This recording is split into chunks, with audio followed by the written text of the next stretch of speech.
কোথাও ট্যুরে গেলে আমার কাছে অনেক ভালো লাগে, আর দূরে কোথাও গেলে তো আর বলাই লাগে না, আমার কাছে এত ভালো লাগে যা বলার বাইরে। তো আমরা ভাবলাম যে অনেক দিন ধরে ট্যুরে যাই না, সবাই মিলে একসাথে কোথাও ট্যুরে যাই। আসসালামু আলাইকুম, কেমন আছেন সবাই? আশা করি ভালো আছেন। আলহামদুলিল্লাহ আমরা ভালো আছি। তো আজকে আমরা কোথায় ট্যুরে যাবো তো অবশ্যই আপনারা দেখবেন আর আপনাদেরকে দেখাবো। তো আপনারা সবাই আমাদের সাথেই থাকবেন। আজকে কিন্তু প্রচন্ড রোদ উঠছে, রোদ উঠুক আর যাই হোক, আমরা বাসা থেকে বের হয়েছি ট্যুরে যাবো বলে, ট্যুরে যাবোই আমরা। এই বলে আমরা মনের সুখে সোনা বন্ধুর গান গাইতে গাইতে যখন আমরা সামনে আগাই, তো কিছু দূর যাইতে না যাইতে আমরা রাস্তা ভুল করে ফেলি। তো কি আর করার, গাড়ি থেকে নেমে এখানে একজনকে জিজ্ঞেস করলাম যে ভাই আমাদের ওই জায়গার রাস্তাটা কোথায়। তো একজন বললো যে ভাই আপনারা যে পিছনে আইছেন ওইদিকে বামের রাস্তাটা দিয়ে আপনারা ঢুকবেন। তো আমরা আবার সবাই গাড়িতে উঠে তো সামনের দিকে আগাইতে লাগলাম। তো আবার কিছু দূর যাইতে না যাইতে অনেক বড় একটা স্কুল পড়ছে। তো স্কুলের নাম হচ্ছে মাঠগাঁও স্কুল। তো স্কুলটা কিন্তু অনেক বড়, আমার কাছে অনেক ভালো লেগেছে। তো আমরা আবার চললাম সামনের দিকে, কারণ আমরা তো রাস্তাঘাট চিনি না, আমরা মানুষকে জিগাইতে জিগাইতে যাইতেছি। তো কিছু দূর যাইতে না যাইতে আবার একটা নদী পড়লো। তো এই নদী নাকি পার হয়ে যাইতেব। তো আমরা কিন্তু চলে আসলাম নদীর পারে। তো দেখেন আমার বন্ধু আমাকে নিয়ে খুব মজা নিতেছে, কারণ আমি ভিডিও করতেছি বলে। তো এখানে আসার পর তারা আমাকে নিয়ে মজা নিতেছে। তো যাই হোক, তারা যতই মজা নেক, আমি কিন্তু ভিডিও বন্ধ করি না, আমি ভিডিও করতেছি, আমিও ভিডিও করতেছি আর তাদের সঙ্গে মজা নিতেছি। এই নদীটা সম্ভবত ইন্ডিয়া থেকে আসছে, আর নদীর চারদিকের ভিউটা কিন্তু অসাধারণ, আমার কাছে খুব ভালো লাগতেছে।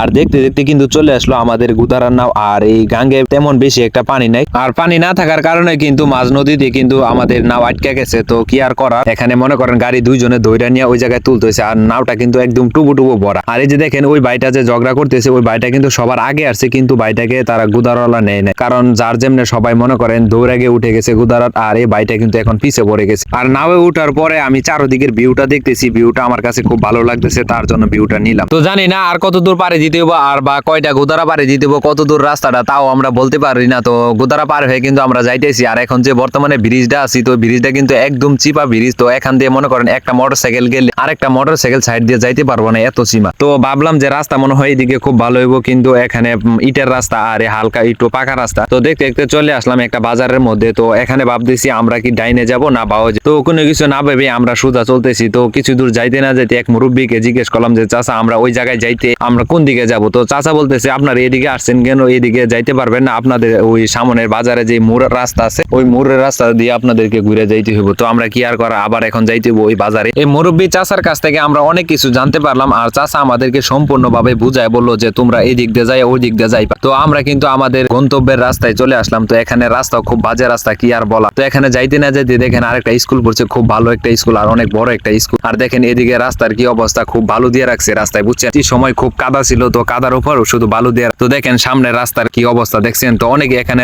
মোটরসাইকেল নিয়ে পড়ে যায়। তো কি আর করা, দেখেন আমার সামনে মোটরসাইকেলটা পড়ে যাইতে লইছিল একটুর জন্য। তো দেখেন আমরা এখানে নাইমা পার হইতে হয়েছে, আর আমরা সবাইকে নিয়ে কিন্তু মোটরসাইকেল আসতে পারে না। তো কি আর করা, নাইমা আমরা চলে আসলাম। তো কিছু দূর যাইতে না যাইতে আমরা একটা বাজার দেখতে পাইলাম। তো বাজারটা কিন্তু বেশ অনেক বড় বাজার। তো বাজারের সাইডে অনেক সুন্দর একটা জায়গা দেখতেছি। তো এখানে অনেকে গোসল করতেছে। তো আমরাও ভাবতেছি এখানে আমরা গোসল করবো দেখছি। তো সামনে অনেকগুলো বড় ভাই দাঁড়ায় আছে। তো ভাইরা বলতেছে যে আমাদেরকে আপনার ভিডিওতে নিয়ে নেন। তো আমিও তাদেরকে নিয়ে নিলাম। তো সবাই মিলে একসাথে চিল করার মজা আলাদা। তো দেখেন আমরা চলে আসলাম এখন এই বাসতলা সুইচ গেট। তো সুইচ গেটের নিচে দেখেন কত মানুষ গোসল করতেছে। তো আমাদের মন চাইতেছে এই গরমের মধ্যে আমরা অনেকক্ষণ গোসল করি। তো কি আর করা, ভাবতেছি যে আমরা এখন বাসতলা শহীদ মিনার যাবো, ওইখান থেকে ঘুরা তারপর আমরা এখানে গোসল করবো। তো দেখতে দেখতে আমরা চলে আসলাম। দেখেন বাসতলা এখানে নাইমা ভাবতেছি ঠান্ডা খাবো। তো এখানে আসার পর আমার খুব ভালো লাগতেছে, আর চারদিকের ভিউটা অসাধারণ লাগতেছে। তো ভাবতেছি চারদিকের ভিউটা নেই। তো আমার ভিডিওটা আজকে এখানে শেষ। সবাই ভালো থাকবেন, সুস্থ থাকবেন, আর আমার জন্য দোয়া করবেন।